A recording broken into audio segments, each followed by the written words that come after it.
চলে গেছিলো। তারপর আমি যখন বলেছিলাম যে দিদি তুমি ভুল রাস্তায় যাচ্ছ, তখন বলেছিল যে তুই চুপ কর। এবার আমি তারপরে সঠিক রাস্তা দিয়ে আনলাম দিদিকে। নিয়ে আসার পরে আমি আবার দিদিকে বলছি সঠিক রাস্তা তো এটা, মানে ঘাবড়ে দেওয়ার জন্য। দিদি বলছি কি তারা শোন কার কথা। আমি বলছি হ্যাঁ সঠিক রাস্তা, চলো চলো। বলছে না তুই শোন, যখন সঠিক রাস্তা বলেছিলাম তখন না তুই চুপ কর। না সরি, যখন ভুল রাস্তায় যাচ্ছিল তখন যখন বললাম দিদি তুমি ভুল রাস্তায় যাচ্ছ, বলছে তুই চুপ কর। যখন সঠিক রাস্তায় যাচ্ছে আমি বলছি যে তুমি সঠিক রাস্তায় যাচ্ছ, তখন বলছে কি যে না তুই শোন তুই শোন। মানে এর থেকে আমরা কি শিক্ষা পাই, মানুষ ভুল রাস্তাটাই সবসময় বেছে নেয়।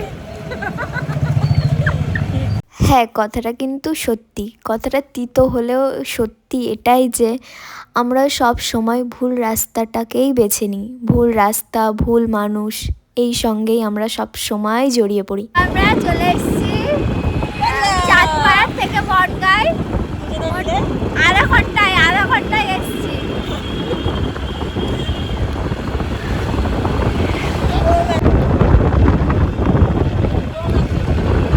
আমার দিদি প্রো ম্যাক্স গাড়ি চালানো। এই হেলমেটটা আমি পরবো না, আমি জোর করে পরিয়ে নিয়ে গেছে পাঠিয়েছে। তার একটা কারণ আছে। আগে একদিন আমি আর দিদি চা খেতে গেছিলাম, 10 টাকা করে চা খেয়েছি, 20 টাকার চা। আর গেছিলাম গাড়িতে, তো আসার সময় আমাদের গাড়ি ফাইন করেছে, ফোন করে বলেছে যে হেলমেট পরে যায়নি বলে গাড়ির 400 টাকা ফাইন। 1000 টাকা ফাইন, ও সরি 1000 টাকা ফাইন।